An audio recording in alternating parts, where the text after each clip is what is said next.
Assalamualaikum warahmatullahi wabarakatuh. Perkenalkan, nama saya Sabrina Rizky Aulia dengan NPM 202321500193. Di sini saya akan menjelaskan tentang interferensi dan integrasi serta aspek serapan. Baik, langsung saja saya jelaskan. Yang pertama itu interferensi, yaitu masuknya unsur bahasa lain ke dalam bahasa yang digunakan, sering terjadi pada penutur bilingual dan dianggap sebagai penyimpangan dari kaidah bahasa penerima.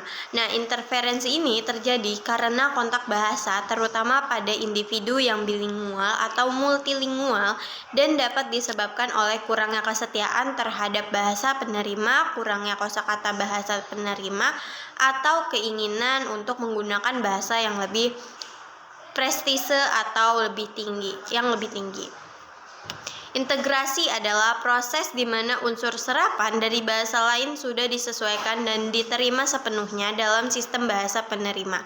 Jadi, dengan cara unsur serapan diintegrasikan melalui penyesuaian fonologis, morfologis, dan sintaksis agar sesuai dengan kaidah bahasa penerima. Kata serapan adalah hasil dari proses integrasi di mana kata asing telah menyesuaikan diri dengan kaidah bahasa penerima dan digunakan secara luas oleh masyarakat. Nah, perbedaan utama dari interferensi dan integrasi itu terletak pada penerimaan unsur serapan.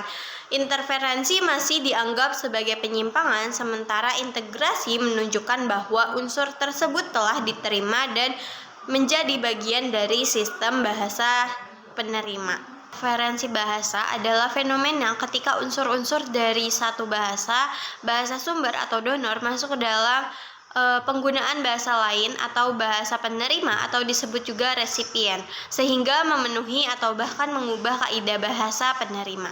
Nah, dalam kajian linguistik terdapat 3 komponen utama yang selalu terlibat dalam proses interferensi bahasa.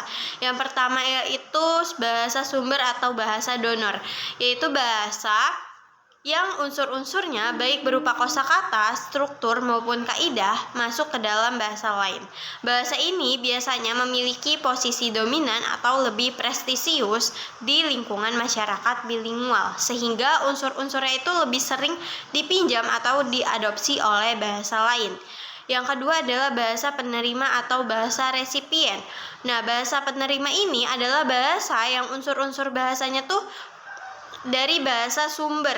Bahasa ini mengalami perubahan atau penyesuaian akibat masuknya unsur asing, baik dari bentuk pelafalan, penulisan, struktur kalimat, maupun makna.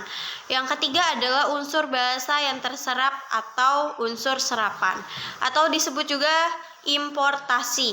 Nah, unsur serapan yaitu bentuk nyata dari interferensi, yaitu unsur bahasa yang sumbernya itu telah masuk dan digunakan dalam bahasa penerima. Unsur-unsur ini berupa kata, frasa, struktur kalimat, bahkan konsep makna atau budaya yang diadopsi ke dalam bahasa penerima sebagai bukti terjadinya interferensi.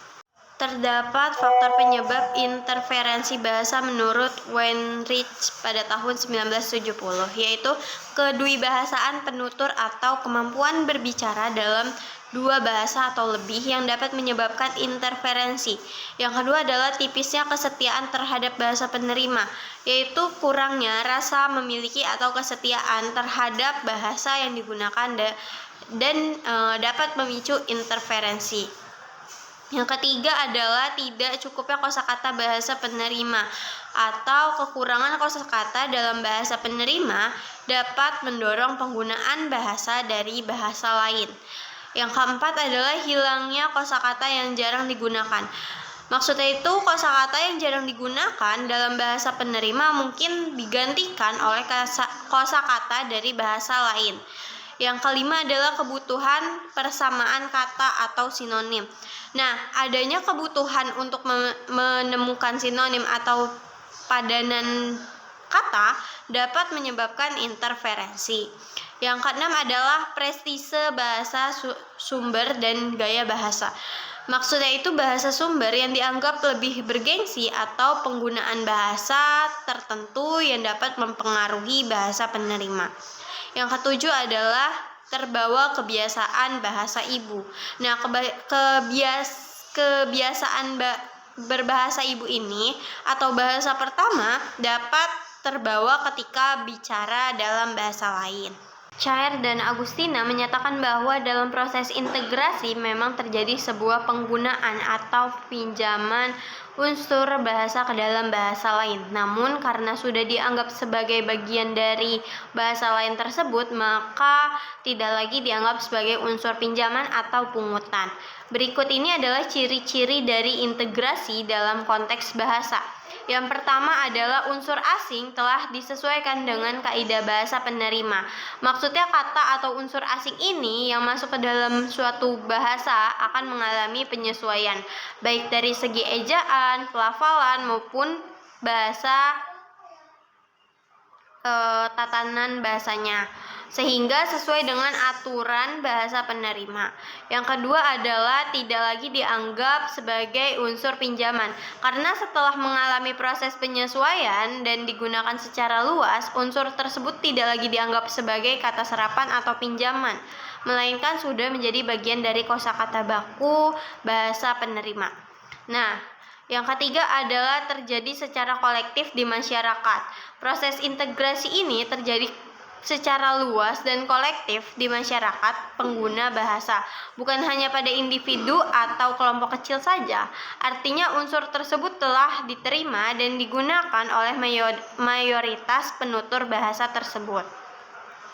Contoh integrasi dalam bahasa Indonesia yaitu televisi, yang diambil dari bahasa Inggris yaitu television, yang sudah disesuaikan dengan ejaan dan digunakan secara luas oleh masyarakat Indonesia. Selanjutnya yaitu unsur serapan. Terdapat klasifikasi unsur serapan berdasarkan prosesnya.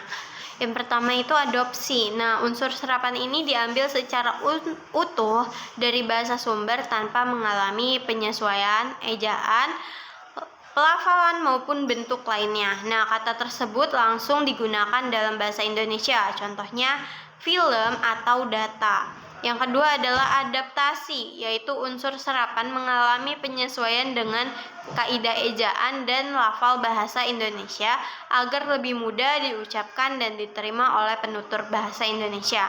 Contohnya adalah bisnis dan aktor.